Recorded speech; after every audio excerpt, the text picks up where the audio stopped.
दोस्तों नमस्कार, स्वागत है आपका अपने आरटीएस न्यूज चैनल में, जहां हम आपको बताने वाले हैं आज की बड़ी खबरें और मुख्य समाचार। दोस्तों आज की बड़ी खबरें और मुख्य समाचार को फटाफट से लेकर आपके सामने जुड़ चुके हैं। चलिए आज की बड़ी खबरें और मुख्य समाचार को विस्तार से बताते हैं। इससे पहले आप वीडियो को लाइक नहीं किए हैं तो वीडियो को लाइक कर ले, चैनल को सब्सक्राइब कर ले, साथ में बेल आइकन भी प्रेस कर ले।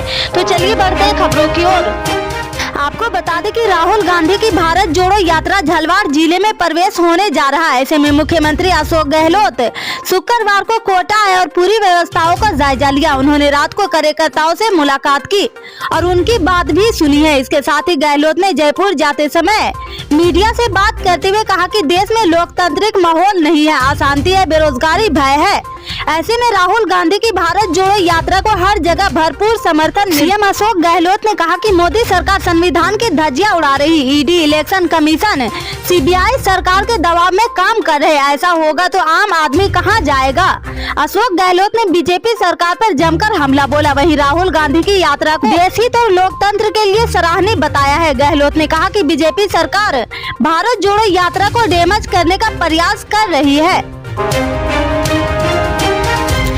दिल्ली में आम आदमी पार्टी ने शुक्रवार को टाउन हॉल विद ट्रेडर्स कार्यक्रम में व्यापारियों से बातचीत की और उनके सुझाव जाने हैं। इस कार्यक्रम में खुद आप संयोजक अरविंद केजरीवाल शामिल हुए। दिल्ली के सीएम अरविंद केजरीवाल ने एससीडी चुनाव प्रचार खत्म होने से कुछ घंटे पहले व्यापारियों के बीच बड़े दावे और वादे किए हैं। केजरीवाल ने कहा कि दिल्ली में एमसीडी का इंस्पेक्टर राज खत्म कर देंगे। एमसीडी में आपका मेयर बनते ही 3 महीने के अंदर करप्शन भी खत्म करेंगे। इसके साथ ही उन्होंने दिल्ली में पेरिस और लंदन की तर्ज पर मार्केट डेवलप करने का ऐलान किया है। ट्रेडर्स टाउन हॉल में अरविंद केजरीवाल ने कहा कि 3 से 4 महीने में एमसीडी में भ्रष्टाचार का राज खत्म कर देंगे। केजरीवाल ने कहा कि अपने दिल्ली में भ्रष्टाचार का मुद्दा उठाया है। भ्रष्टाचार के जरिए पार्टी के लिए चंदा नहीं जुटाते। हमारी जीत के बाद 3 से 4 महीने में एमसीडी का भ्रष्टाचार खत्म हो जाएगा।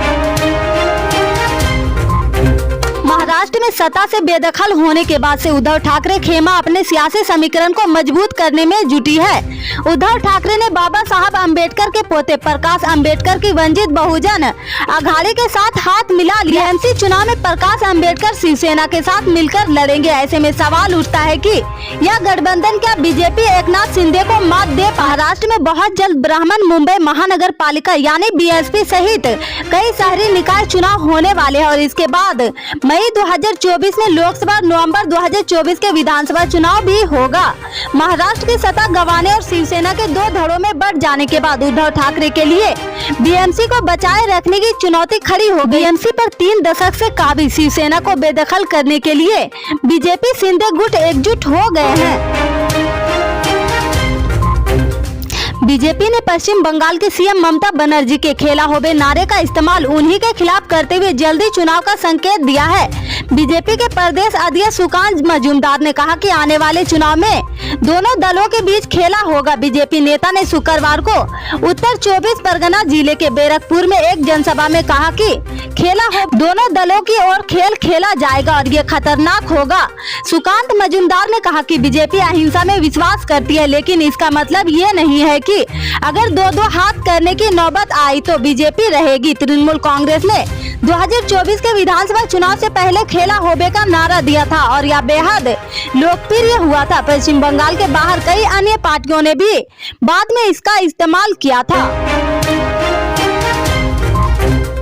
छत्तीसगढ़ में कांग्रेस सरकार ने विधानसभा का विशेष सत्र बुलाकर राज्य में आरक्षण 76% बढ़ाने का विधेयक पारित कर दिया है।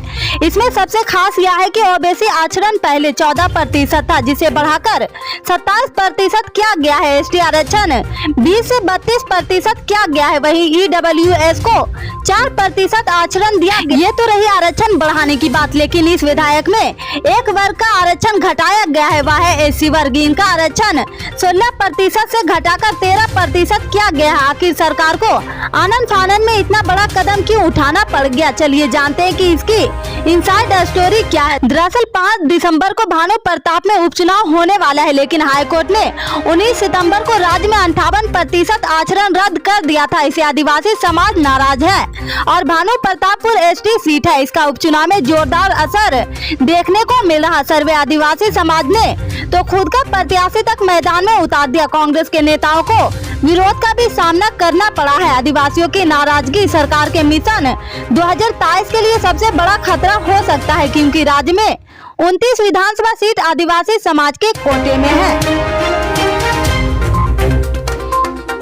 उत्तर प्रदेश के मुजफ्फरनगर जनपद के खतौली विधानसभा सीट पर हो रहे उपचुनाव को लेकर श्रीकांत त्यागी ने शुक्रवार को खतौली कस्बे पहुंचकर एक बैंक्वेट हॉल में त्यागी समाज के लोगों के साथ सामूहिक बैठक की। इस बैठक में सर्वसम्मति से फैसला लिया गया है कि इस उपचुनाव में त्यागी समाज 2 दिन बाद 5 दिसंबर को होने वाले मतदान के दिन बीजेपी के विरोध में राष्ट्रीय लोकदल को अपना वोट देगा। श्रीकांत त्यागी ने मीडिया से बात करते हुए कहा कि हम समाज में लगातार गांव में घूम रहे, क्योंकि त्यागी समाज बीजेपी से पहले ही बहुत नाराज है। आज सामूहिक बैठक करके निर्णय हो गया है कि चुनाव में 2 दिन बाद वोटिंग है और हम बीजेपी के खिलाफ वोट देंगे।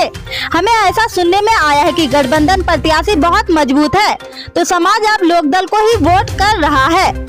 इससे आगे के अपडेट्स को जानने के लिए जुड़े रहे हमारे आरटीएस न्यूज चैनल से। मिलते हैं फिर बड़ी खबर में, तब तक के लिए जय हिंद।